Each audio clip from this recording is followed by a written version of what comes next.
কখনো কি নিজের চোখে দেখেছেন গায়েবী মসজিদ? মানে হুট করেই একটা মসজিদ উঠেছে এবং এরপরে মসজিদের কাজ করা হচ্ছে। এটা হচ্ছে আমাদের শেরপুরের বারোদুয়ারি মসজিদ। সো আসসালামু আলাইকুম এভরিওয়ান, কেমন আছেন সবাই, কী অবস্থা সবার?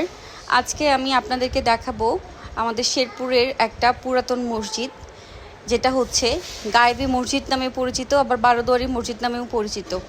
আমাদের শেরপুর শহর থেকে 7 কিলোর মতো হবে এটার দূরত্ব, খুব একটা দূরে না, কাছেই শেরপুর শহর থেকে। রাস্তায় আমার দুটা ফলোয়ারের সাথে দেখা, তো ওরা বলছিল সামনে দাঁড়াতে ছবি তুলবে। সামনে হচ্ছে কালীবাড়ি বাজার। এই কালীবাড়ি বাজার থেকেই হাতের বামে একটা রোড আছে, এই রোড দিয়ে যেতে হয় গরজরিপাড়া। যে ইউনিয়নটা, সেই ইউনিয়নের নাম হচ্ছে গরজরিপাড়া। গরজরিপাড়ার ভেতরেই পড়েছে এই বারোদুয়ারি মসজিদটি। এই যে দেখতে পাচ্ছেন, এটা হচ্ছে কালীবাড়ি বাজার। এই কালীবাড়ি বাজার থেকে হয়তোবা 4 থেকে 5 কিলো হবে এই মসজিদটার দূরত্ব। কালীবাড়ি বাজার থেকে হাতের বামে যে রোডটা পড়ছে, আমি কিন্তু সেই রোডেই যাচ্ছি। এই রোডের অবস্থা খুব একটা ভালো না, দেখেন সামনে গর্তও থাকতে পারে, আমি পড়েও যেতে পারি। বাইকাররা যারা কখনো ওই রাস্তায় যাননি, যারা চিনেন না, রাস্তাটা অপরিচিত রাস্তায় গেলে বাইকারদের অবশ্যই এটা মাথায় রাখতে হবে যে রাস্তাটা আমার অপরিচিত, তাই খুব সাবধানতার সাথে যেতে হবে। আর অবশ্যই ওভার স্পিডে যাওয়া যাবে না, কারণ রাস্তাটা আপনার পরিচিত না, কোথায় কি আছে সেটা আপনি জানেন না। একটু সামনে গেলেই আপনি একটা ওয়াই রোড পাবেন, এটাকে ওয়াই রোড বলে বিকজ এটা ওয়াইয়ের মতো দেখতে। তো এটা 3 রাস্তার মোড়ও বলা যায়। তো এখান থেকে হাতের বামের দিকে ঢুকবেন এবং আপনি চাইলে বাম দিয়ে ঢুকে ডান দিয়েও বের হয়ে চলে আসতে পারবেন। তো আমরা বাম দিয়ে যাচ্ছি। তো কিছু দূর যাওয়ার পর ভাবলাম যে ছেলে দুটো আমাদের সাথে আসছিল ছবি তোলার জন্য, ওদের সাথে ছবিটা তুলে নিই, ওরা আবার অন্যদিকে যাবে, এই রাস্তায় ওরা যাবে না। তো আমি রাস্তায় মাঝখানে বাইকটা দাঁড়া করিয়ে ছবি তুলছিলাম। তো মাঝখানে ও বলছিল যে আপু আপনার বাইকে আমি একটু বসি, আপনার বাইকটাতে বসার অনেক ইচ্ছে। তো ও অনেক চালিয়েছে যদিও JSX-টা, বাট আমার বাইক, সেই জন্য সে আমার বাইকে একটু বসে ছবি তুলবে। তো আমি বাইকটা এক্সচেঞ্জ করলাম, আমার বাইকটা ওকে দিলাম, ওর বাইকটায় আমি নিলাম, এরপর ছবি তুলে ওদেরকে বিদায় দিয়ে দিলাম। এরপর কিছু দূর যাওয়ার পর আপনি একটা চৌরাস্তা পাবেন।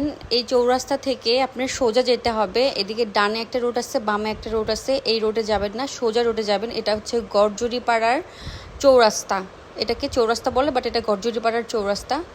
এই চৌরাস্তা থেকে 2 কিলোমিটার দূরে দেখেন ডান পাশে একটা সাইনবোর্ড দেওয়া ছিল, 2 কিলোমিটার দূরে হচ্ছে অবস্থিত সেই মসজিদটি। আমরা মসজিদের কাছে চলে এসেছি, এই যে দেখা যাচ্ছে এটাই হচ্ছে বারোদুয়ারি মসজিদ। আমরা এই মসজিদের সামনে যেয়ে দাঁড়াবো এবং আমরা মসজিদের সম্পর্কে কিছু তথ্য জানবো। এটাই হচ্ছে বারোদুয়ারি মসজিদ। এই মসজিদের নাম হচ্ছে বারোদুয়ারি কেন রাখা হয়েছে জানেন? এই মসজিদের নাম বারোদুয়ারি এই জন্য রাখা হয়েছে কারণ হচ্ছে এই মসজিদে হচ্ছে 12টা দুয়ার, মানে দরজা হচ্ছে 12টা, এই জন্য এই মসজিদের নাম হচ্ছে বারোদুয়ারি মসজিদ। এই বারোদুয়ারি মসজিদকে অনেকেই গায়েবী মসজিদ বলে থাকেন, কিন্তু এই কথাটি আসলে সত্য না। ইংরেজদের আমলে প্রাকৃতিক দুর্যোগে মাটি চাপা পড়েছিল অনেক দিন, তাই এই মসজিদটির খোঁজ পাওয়া যায়নি। আর এই মাটি চাপা পড়া মসজিদের উপর বিশাল এক বটগাছ দীর্ঘদিন শাখা প্রশাখা বিস্তার করে দাঁড়িয়েছিল। জামালপুরের শরীয়তপুর ইউনিয়নের পিঙ্গলহাটির কুতুবগঞ্জ হাক্কানি দরবার শরীফের প্রতিষ্ঠাতা মাওলানা আব্দুল আজিজ অনেক বছর চেষ্টার পর এই মসজিদটি আবিষ্কার করেন। 1960 সালে শেরপুর জেলার শ্রীবর্দীতে ভূমি জরিপ কার্যালয়ে PLA পদে চাকরিরত ছিলেন তিনি। এই জন্য মাওলানা আব্দুল আজিজকে PLA মাওলানা বলতেন সবাই। তিনি কাজের সুবাদে গরজরিপা আসতেন বারোদুয়ারি মসজিদের খোঁজে। কয়েক যুগ পূর্বে একটি বটগাছ ঘূর্ণিঝড়ে ভেঙে উপড়ে পড়লে এই মসজিদটি দৃষ্টিগোচর হয় সবার। সংবাদ পেলে মাওলানা আব্দুল আজিজ এলাকার লোকজন নিয়ে মাটি খুঁড়ে একটি মসজিদের ভগ্নাবশেষ দেখতে পায়। 12 ফুট খনন করতেই চারিদিকে পানি আর কাদামাটি বের হয়ে আসে, তাই খনন কাজ বন্ধ করে দেওয়া হয়। এর ফলে প্রাচীন মসজিদটি উদ্ধার করা সম্ভব হয়নি। অবশেষে বারোদুয়ারি মসজিদের সাবেক বিডির ওপর 12টি দরজা বিশিষ্ট 3টি গম্বুজসহ নতুন মসজিদটি নির্মাণ করা হয়। প্রতিদিন দূর দূরান্ত থেকে লোকজন আসে এই মসজিদটি দেখতে।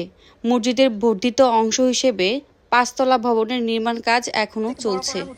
অনেকে হচ্ছে এই মসজিদে মানত থাকে, মানে মানত করে যে হচ্ছে ছাগল দিবে, গরু দিবে, বা হচ্ছে মুরগি দিয়ে, যার যার সামর্থ্য মতো মানত থাকলে এখানে এসে সিন্নি করা হয়, মানে রান্নাবান্না করা হয়। এই মাঠেই রান্নাবান্না করা হয় এবং রান্নাবান্না করার পরে এখানে খাওয়ানো হয়। তো অনেকেরই আমাদের শেরপুরের অনেক মানুষই এখানে আসে, অনেক মহিলারাও আসে। আর মহিলাদের জন্য নামাজের জায়গা হচ্ছে যে এদিকে, এটা হচ্ছে প্রবেশ পথ। এই যে এদিকে হচ্ছে মহিলাদের নামাজের ঘর, এই যে দেখেন এটা হচ্ছে প্রবেশ পথ। আর এইটা হচ্ছে যে মহিলাদের নামাজের ঘর, এখানে লেখাও আছে। এই যে এদিক দিয়ে হচ্ছে ঢুকে। এই ছিল আমার আজকের ব্লগ। যদি ভিডিওটি ভালো লাগে অবশ্যই শেয়ার করবেন, কমেন্টস করবেন। আর যারা যারা আমার পেজটিকে এখনও ফলো করেননি তারা সবাই ফলো দিয়ে পাশে থাকবেন। ভালো থাকবেন সবাই, দেখা হবে নেক্সট ভিডিওতে। আল্লাহ হাফেজ।